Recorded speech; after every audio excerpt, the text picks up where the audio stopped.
What's happening, people? Mystery Man Motivation here, and I'm back at y'all with another video. And on today's video, I want to talk to you guys about how life will test you heavily on semen retention. You will be tested. Now, we as men, we talk about holding on to our seed, raising our testosterone level so that we can be at our optimal and operate at our optimal levels in life. But with this comes benefits. Yes, we have benefits. We have, glowing skin. We have higher testosterone. We're able to build muscle faster. We're able to do a bunch of different things, manifest much faster and more efficiently when we're on semen retention. But what a lot of people don't realize is that with semen retention, and when you're on your journey with this thing, there will be tests. There will be major tests. Life will throw curveballs at you heavily. Because when you make a decision to hold on to your seed, when you make a decision against something that's so natural for us, like the moment a man releases his first seed in life, it's hard to stop. He wants to constantly release. The body is constantly wanting to release because new sperm is being produced all the time.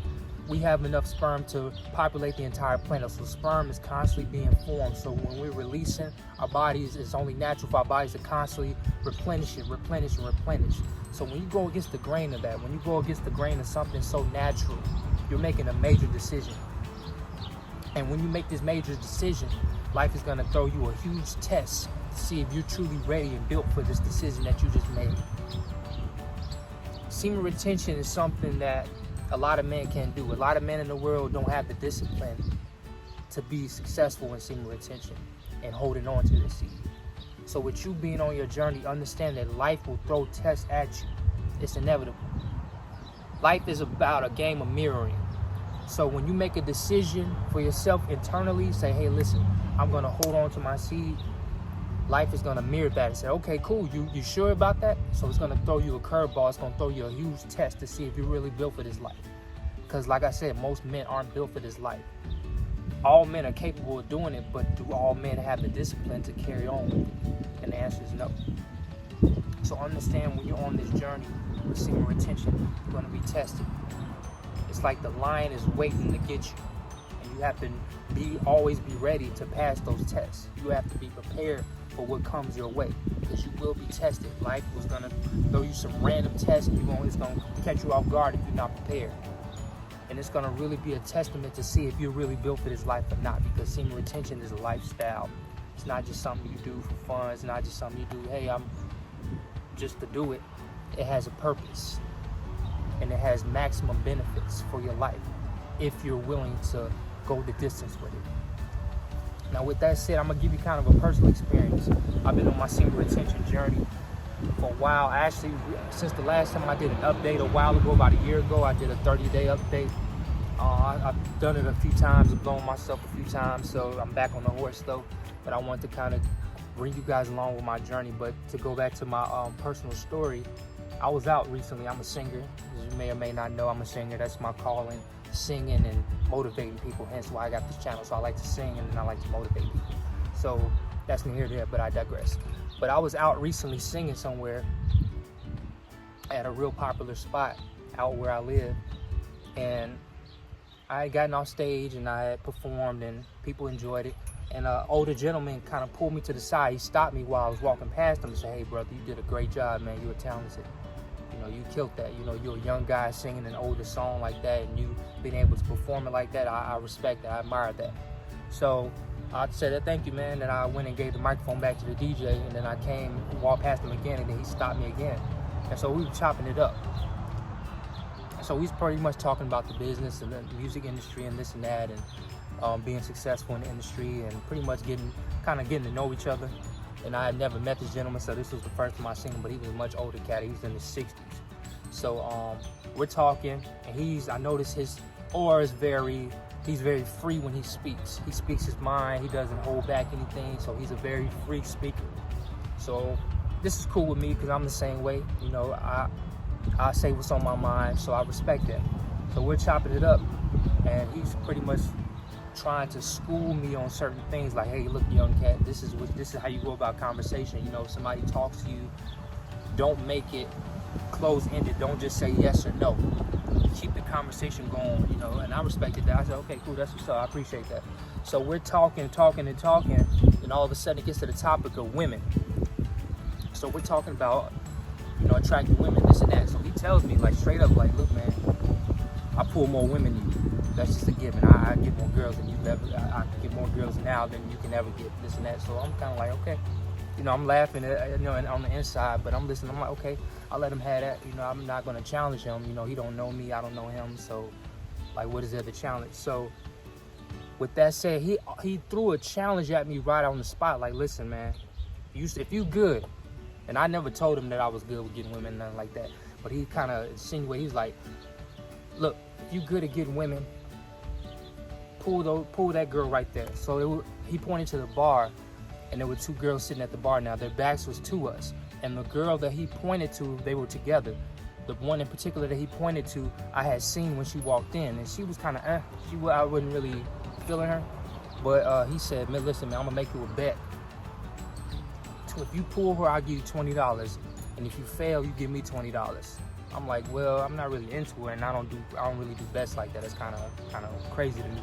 You know, I don't bet on pulling women. If I genuinely like them, I'll approach them and I'll talk to them.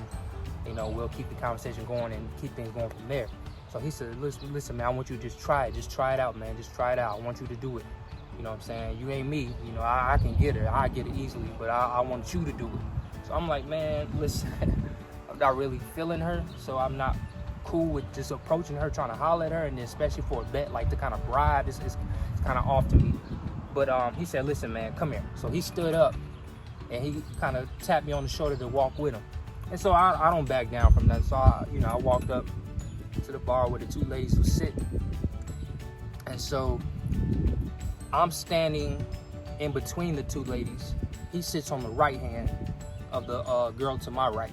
So it's him, then it's one of the ladies, then it's me, and then it's the lady that he wanted me to holler at to my left.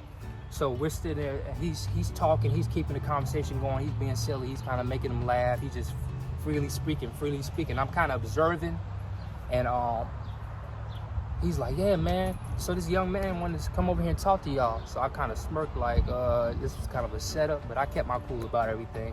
So as the conversation is going, I noticed that he's really trying hard to pull the girl sitting next to him. And when I looked at the girl that he was trying to pull, she was gorgeous. She was just beautiful. And I started feeling her. I said, man, I like her. He trying to put me on with the other girl. The other girl's real standoffish with the whole conversation in general. I don't really talk to her. We introduce ourselves, but that was kind of it. She don't really talk that much. And when the gentleman was trying to talk to her, she was still kind of standoffish. So she had more of a distant personality. Meanwhile, the prettier one, in my opinion, had the more outgoing personality. She was more receptive to the conversation that we were having. So the gentleman, he's trying to holler at her. He's trying to like, hey, you know, this and that. Hey, you know, let's get to know each other. Let's go further. You know, we can go somewhere, leave from here and go somewhere else. And then they're kind of like, So he's trying to put his game down hard on the girl that he liked, which was the one I was feeling too. So I noticed I'm talking here and there. She turns around and we start conversing a little bit. Then he'll jump in and interject and start talking. So he's real dominant with the conversation, which is cool. I let people be, you know, do them. So we're talking, we're chopping it up. And he's trying hard to really get her in conversation, get her to kind of start feeling him. But as he's doing this, as he's trying to get her interested, she's turning around kind of smiling at me saying, hey, I like your hair, this and that. She's kind of complimenting me, asking me where I'm from. So she started asking personal questions. So I held my ground. I didn't let him throw me off my game. I didn't let the situation, it was kind of a curveball. I didn't let that throw me off track. Me being on this retention journey kept me centered and it kept me grounded. So meanwhile, he's trying to pull the girl and the girl is feeling me.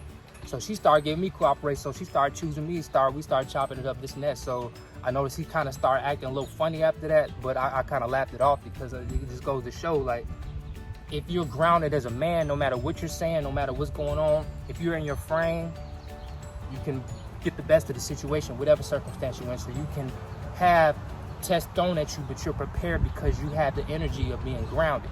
So you're staying in your frame. So that's what I wanted to talk to you guys about today. Always stay in your frame. When you're on your retention journey, tests will be thrown at you, and it's up to you to be prepared. Keep your centeredness.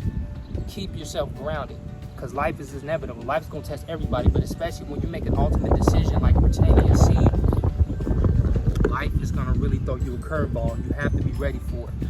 So with that said, Mystery Man Motivation here. If you like what you heard, make sure you like the video, subscribe to the channel.